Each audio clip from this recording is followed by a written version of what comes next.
Ha, penyudahnya aku seorang-seorang dalam hutan ni. Aduh. Ha, tengok. Dalam hutan ni.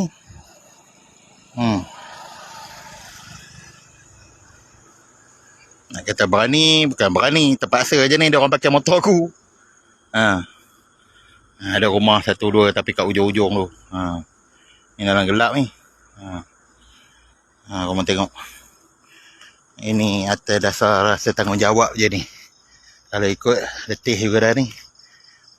Tapi buat je lah.